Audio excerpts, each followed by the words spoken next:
আকাশবাণী খবর পড়ছি সুদীপ পরশু।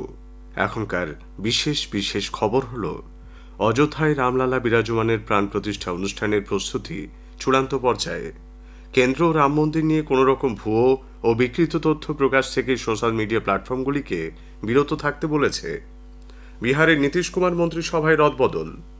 কর্মচারী ভবিষ্যনিধি সংগঠন ইপিএফওতে 13,95,000 নতুন সদস্য নাম নথিভুক্ত করেছেন। ইন্ডিয়ান ওপেন সুপার 750 টুর্নামেন্টে ভারতের সাত্বিক সাইরাজ রাঙ্কি রেড্ডি ও চিরাগ শেট্টি জুটি পুরুষদের ডাবলসের ফাইনালে উঠেছেন। প্রতিযোগিতা থেকে বিদায় নিয়েছেন এইচএস প্রণয়।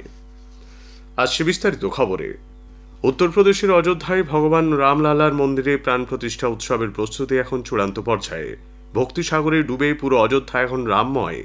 আগামীকাল প্রধানমন্ত্রী নরেন্দ্র মোদী সেখানে পৌঁছে প্রাণ প্রতিষ্ঠা সমারোহে অংশ নেবেন। দেশ বিদেশের কয়েক লক্ষ রাম ভক্ত এই মুহূর্তে অযোধ্যায়। কীর্তন, ভজন, রামায়ণ গান, রামচরিত মানস পাঠ চলছে মন্দিরে মন্দিরে।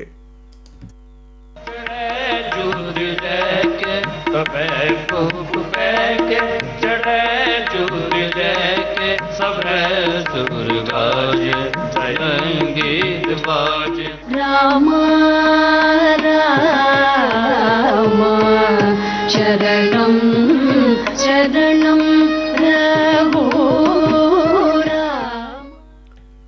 আগত মানুষের থাকার পাশাপাশি খাওয়ার সুবিধার জন্য খোলা হয়েছে ভান্ডারা।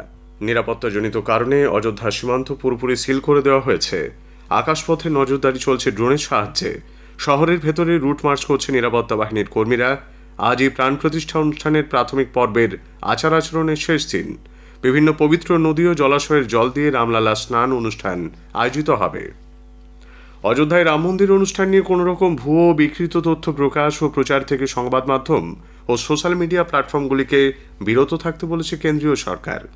তথ্য ও সম্প্রচার মন্ত্রকের তরফে এক পরামর্শে জানানো হয়েছে যে গণমাধ্যমে, বিশেষ করে সোশ্যাল মিডিয়ায় বেশ কিছুদিন ধরে উস্কানিমূলক ও ভুয়ো তথ্য ছড়ানো হচ্ছে, যা সাম্প্রদায়িক সম্প্রীতি ও আইন শৃঙ্খলার জন্য বিঘ্ন ঘটাতে পারে। কেবল টেলিভিশন নেটওয়ার্ক নিয়ন্ত্রণ আইন 1995 উল্লিখিত সম্প্রচার সংক্রান্ত বিভিন্ন নিয়মাবলীও তুলে ধরা হয়েছে এতে। অযোধ্যায় রামলালার মূর্তির প্রাণ প্রতিষ্ঠা উপলক্ষে দিল্লির কেন্দ্রীয় সরকারি হাসপাতালগুলি আগামীকাল অর্থ দিবস ছুটি থাকছে। সরকারি নির্দেশ অনুযায়ী দুপুর 2:30 পর্যন্ত সাধারণ কাজকর্ম বন্ধ থাকলেও আগামীকাল জরুরিকালীন পরিষেবা সারাদিনই মিলবে। অখিল ভারতীয় আয়ুর্বিজ্ঞান সংস্থা এইমস এবং রাম মনোহর লোহিয়া হাসপাতালেও অর্থ দিবস ছুটি থাকছে। সফদরজং হাসপাতালে দুপুর 2টো পর্যন্ত কাজকর্ম বন্ধ থাকলেও জরুরি ক্ষেত্রে পরিষেবা মিলবে সারাদিন। এদিকে দিল্লি সরকারের দপ্তরগুলি আগামীকাল অর্থ দিবস বন্ধ থাকছে। দিল্লির উপরাজ্যপাল VK সাক্সেনা ইতোমধ্যেই ছুটি মঞ্জুর করেছেন। দেশজুড়ে স্বচ্ছ তীর্থ কর্মসূচির অঙ্গ হিসেবে গুজরাটে 400-রও বেশি মন্দিরে পরিচ্ছন্নতা কর্মসূচি পালন করা হয়েছে। গুজরাট পবিত্র যাত্রাধাম বিকাশ বোর্ডের সম্পাদক RR রাভেল আকাশবাণী সংবাদদাতাকে জানিয়েছেন, আম্বাজি ও পাভাগড়ের মতো 8টি বড় মন্দির ছাড়াও বর্তমানে বিভিন্ন গ্রামের মন্দির চত্বরগুলিও এই স্বচ্ছতা অভিযানের আওতায় নিয়ে আসা হয়েছে। 10,500 কেজি বর্জ্য পদার্থ এই পর্যন্ত পরিষ্কার করা হয়েছে বলে শ্রী রাভেল জানিয়েছেন। তামিলনাড়ু সফরের দ্বিতীয় দিনে প্রধানমন্ত্রী নরেন্দ্র মোদী গতকাল রামেশ্বরমের শ্রী রামনাথ স্বামী মন্দিরে যান। তিনি সেখানে বিশেষ পূজার্চনায় অংশ নিয়েছেন।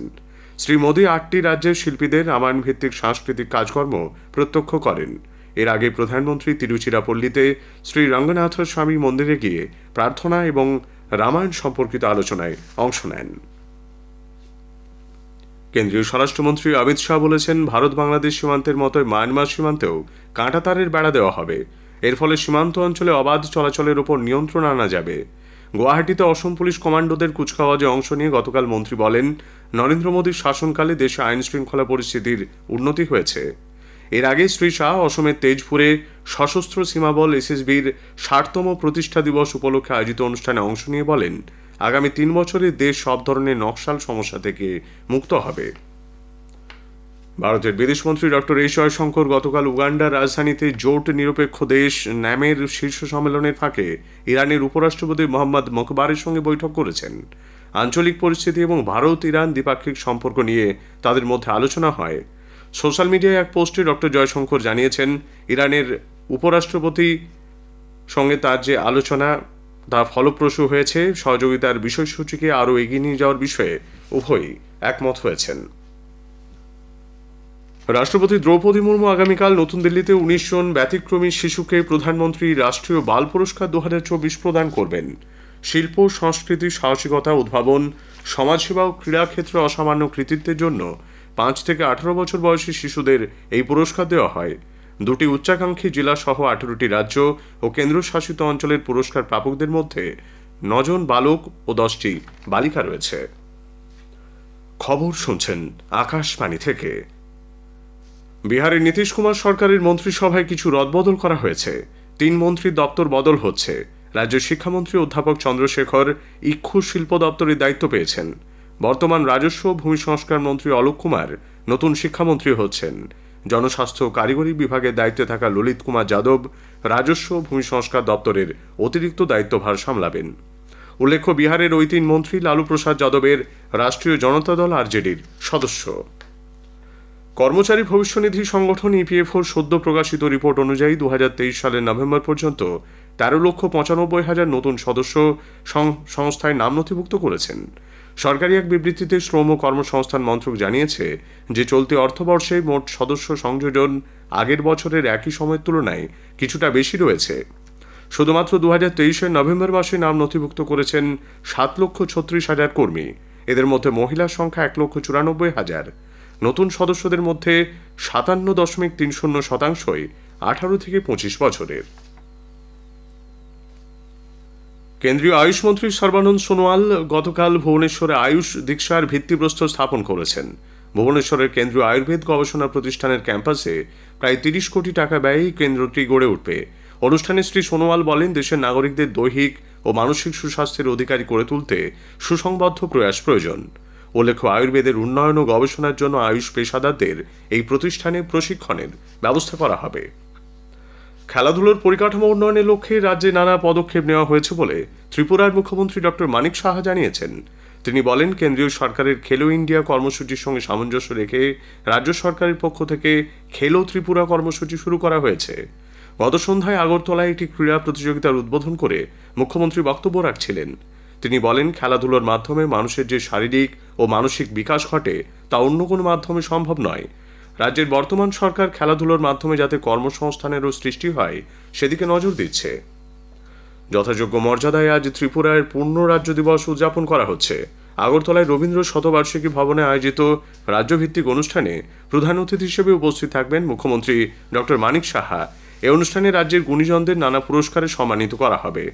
North eastern reason reorganisation act 1971 অনুযায়ী ১৯৭২-এর ২১শে জানুয়ারি ত্রিপুরা পূর্ণ রাজ্যের মর্যাদা লাভ করে।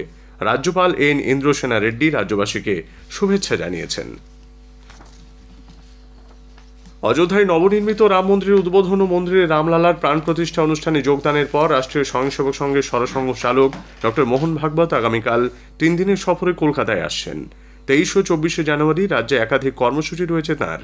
২৩শে জানুয়ারি বারাসাতে আয়োজিত অনুষ্ঠানে অংশ নেবেন সরসংঘ চালক। গত মাসেও দুদিনের সফরে পশ্চিমবঙ্গে এসেছিলেন ডক্টর মোহন ভাগবত। প্রাক্তন সিবিআই প্রধান উপেন বিশ্বাস, চলচ্চিত্র তারকা ভিক্টর ব্যানার্জি, তবলাবাদক বিক্রম ঘোষ, বিজেপি নেতা কল্যাণ চৌবে সহ বিশিষ্ট ব্যক্তিদের বাড়িতে গিয়ে তাঁদের সঙ্গে সাক্ষাৎ করেন তিনি। আডেন উপসাগর লক্ষ্য করে হুথি জঙ্গিদের একটি জাহাজ বিধ্বংসী ক্ষেপণাস্ত্র মার্কিন যুক্তরাষ্ট্র ধ্বংস করে দিয়েছে। মার্কিন সেন্ট্রাল কমান্ড সেন্টকম এক বিবৃতিতে জানিয়েছে, আদেন উপসাগরে চলাচলকারী জাহাজগুলির জন্য এই ক্ষেপণাস্ত্রটি বিপজ্জনক ছিল। ব্লুমফেন্টনের ম্যাঙ্গানো ওভালে অনূর্ধ্ব-১৯ ক্রিকেট বিশ্বকাপের গ্রুপ পর্বে নিজেদের প্রথম ম্যাচে ভারত বাংলাদেশকে ৮৪ রানে হারিয়ে দিয়েছে। টসে জিতে বাংলাদেশ ভারতকে প্রথমে ব্যাট করতে পাঠায়। ভারত নির্ধারিত ৫০ ওভারে ৭ উইকেট হারিয়ে ২৫১ রান করে। জবাবে বাংলাদেশ ৪৫ ওভার ৫ বলে ১৬৭ রানে সবকটি উইকেট হারায়। ইন্ডিয়া ওপেন সুপার 750 টুর্নামেন্ট থেকে বিদায় নিয়েছেন ভারতীয় ব্যাডমিন্টন তারকা এইচ.এস. প্রণয়। পুরুষদের সিঙ্গলসের সেমিফাইনালে তিনি চীনের সিইউ কুইর কাছে হেরে গেছেন। ভারতের সাত্বিক সাইরাজ, রাঙ্কি রেড্ডি ও চিরাগ শেট্টি জুটি পুরুষদের ডাবলসের ফাইনালে উঠেছেন। শেষ করার আগে খবরের বিশেষ কিছু অংশ আরও একবার। অযোধ্যায় রামলালা বিরাজমানের প্রাণ প্রতিষ্ঠা অনুষ্ঠানের প্রস্তুতি চূড়ান্ত পর্যায়ে। বিহারের নীতিশ কুমার মন্ত্রিসভায় রদবদল। খবর শেষ হলো।